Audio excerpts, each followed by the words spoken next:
और इधर जिया खान केस में अपनी बेटी को इंसाफ दिलाने के लिए लड़ रही जिया की मां के सामने नई मुसीबत खड़ी हो गई है। फिल्म अभिनेता आदित्य पंचोली ने राबिया खान के खिलाफ मानहानि का मुकदमा किया है। आदित्य पंचोली ने 100 करोड़ रुपए के मानहानि का दावा बॉम्बे हाईकोर्ट में ठोका है। आदित्य पंचोली ने खुद को और बेटे सूरज पंचोली को इस केस में बार बार बदनाम करने को लेकर मानहानि का दावा किया है और इस मामले में अगली सुनवाई 9 जुलाई को होगी। आपको हम ये पूरा मामला बता दें, मामला किस तरह से और उलझता चला गया और जिस वजह से बार बार नाम आता रहा आदित्य पंचोली, उनके बेटे सूरज पंचोली का। बॉलीवुड अभिनेत्री जिया खान के आत्महत्या केस की जांच सीबीआई एक तरफ करेगी, ये जानकारी मिल रही थी।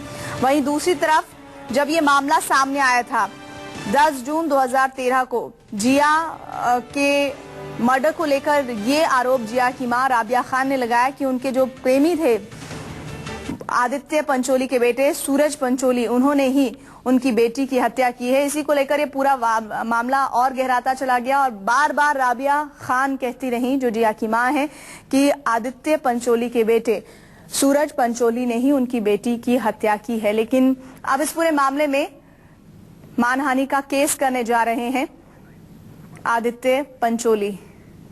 दीपक दुबे संवाददाता हमारे साथ जुड़े हैं। दीपक, बॉम्बे हाईकोर्ट में मामला किया गया है, दावा ठोका गया है, सुनवाई 9 जुलाई को होगी। क्या वर्जन है आदित्य पंचोली का?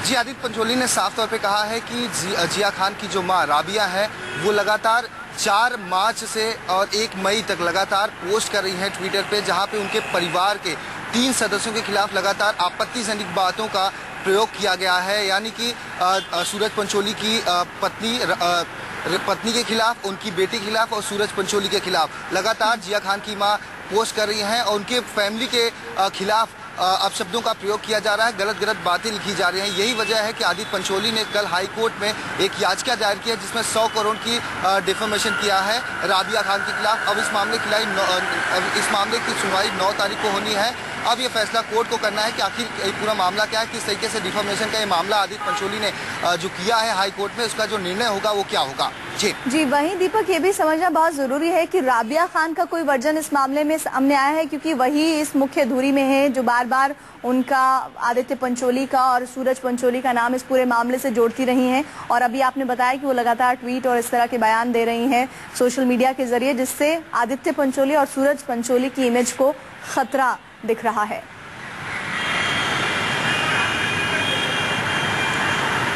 जी, राबिया जो है वो 3 तारीख से 3 जून 2013 से, जिस दिन जिया खान का शव मिला था उनके स्थित उनके आवास पे मिला था, उसी दिन से वो चीख के कह रही है मीडिया के सामने, तमाम मुंबई पुलिस के सामने कह रही है कि उनकी बेटी की हत्या के पीछे या उनकी बेटी की मौत के पीछे सूरज पंचोली हैं। अबेटमेंट सुसाइड का केस उसमें मुंबई पुलिस ने लिया था, लेकिन इस मामले में मुंबई पुलिस के कोई सुराग हाथ नहीं लगा। यही वजह है कि बेल पे सूरज पंचोली बाहर आ गए। हालांकि उन्होंने सीबीआई से मांग की है। अब हाई कोर्ट ने सीबीआई को जांच का जो आदेश सौंपा है, उसके बाद अब सीबीआई इस पूरे मामले की जांच करेगी। राबिया खान का साफ तौर पे कहना है मानहानि के केस को लेकर राबिया खान ने कुछ कहा है, लेकिन बहुत इनिशियल स्टेज में है, फिर भी आपसे पूछना चाह रही हूँ कि राबिया खान से अब सुबह से बात करने की कोशिश करें, लेकिन अभी तक उन्होंने कुछ जवाब नहीं दिया है। हालांकि उनके वकील से बात हुई, उन्होंने इस खबर की पुष्टि की है कि सूरज पंचोली आदित्य पंचोली ने डिफेमेशन फाइल किया है। अब वो इसका जवाब जो है वो हाई कोर्ट में देंगे कि आखिर क्यों डिफेमेशन फाइल किया है। अब इस मामले में एक नया टूल पकड़ लिया है। एक तरफ सीबीआई जिया खान मामले की जाँच कर रही है, एक तरफ डिफेमेशन केस फाइल किया गया 100 करोड़ का। अब जो जिया खान की जो वकील है उनका साफ तौर पर कहना, दिनेश तिवारी का, कि जो इसका जवाब देना है वो हाई कोर्ट में देंगे। जी, और साथ ही साथ जैसा ये पूरा मामला जिस तरह से सामने आया था, आदित्य पंचोली या उनके बेटे सूरज पंचोली का नाम लगातार राबिया खान लेती रही हैं। ऐसे में फिलहाल मानहानि का दावा करना या फिर केस करना डिफेमेशन का, आपको क्या लगता है, जो जानकार हैं कानून के, वो इस पूरे मामले को किस तरह से देख रहे हैं? किसका पलड़ा ज्यादा भारी दिखाई पड़ता है इस केस में?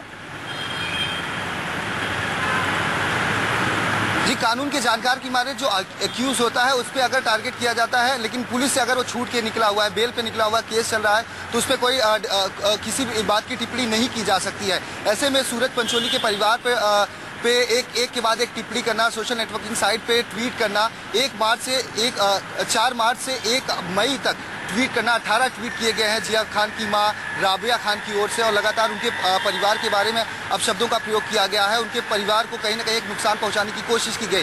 वहीं आदित्य पंचोली ने इस बात का भी जिक्र किया है जो डिफॉर्मेशन में, कि 50 करोड़ का जो मानहानि उनके बिजनेस को लॉस हुआ है राबिया खान के इस ट्वीट की वजह से। तो साफ तौर पे आने वाले समय में हो सकता है कि राबिया खान की मुश्किलें बढ़ जाएं, क्योंकि वो कहीं ना कहीं एक आरोपी पक्ष के जो उनके परिवार हैं उनको टारगेट कर रही है, जबकि उनका कुछ लेना देना नहीं है। अब देखना अहम होगा कि वो जवाब के तौर पे हाई कोर्ट में क्या दलीलें देते हैं। यानी कि कुल मिलाकर एक तरफ जहां इस पूरे मामले की जांच जिया मर्डर केस की सीबीआई को सौंपी गई, सीबीआई इन्वेस्टिगेट करेगा, वहीं दूसरी तरफ राबिया खान की मुश्किलें बढ़ सकती हैं जिस तरह से आदित्य पंचोली ने डिफेमेशन का केस उनके खिलाफ दायर किया है। जी, जाहिर सी बात है कि हजारों से ज्यादा लोग फॉलोवर हैं जिया खान की मां राबिया के ट्विटर पे, यानी कि सोशल नेटवर्किंग साइट के जरिए आप तमाम लोगों तक उनकी अपनी बातें पहुंचा रही हैं, और कहीं ना कहीं उनकी इमेज को एक धक्का पहुंच रहा है, उनकी इमेज खराब हो रही है।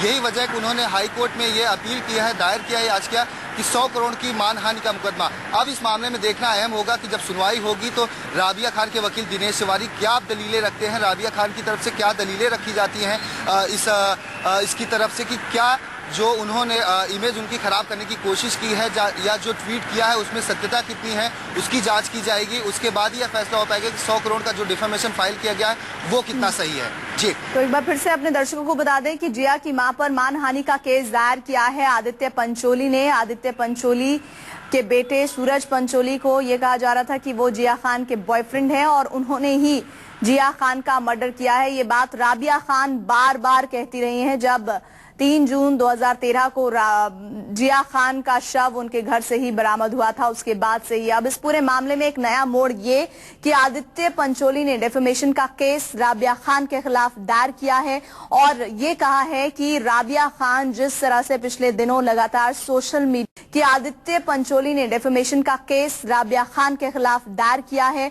और ये कहा है कि राबिया खान जिस तरह से पिछले दिनों लगातार सोशल मीडिया के जरिए उन्हें बदनाम करने की कोशिश कर रहे हैं, उससे उनके उद्योग को, उनके व्यापार को बहुत बड़ा नुकसान हुआ है। 100 करोड़ का डिफेमेशन का केस राबिया खान के खिलाफ दायर किया है आदित्य पंचोली ने।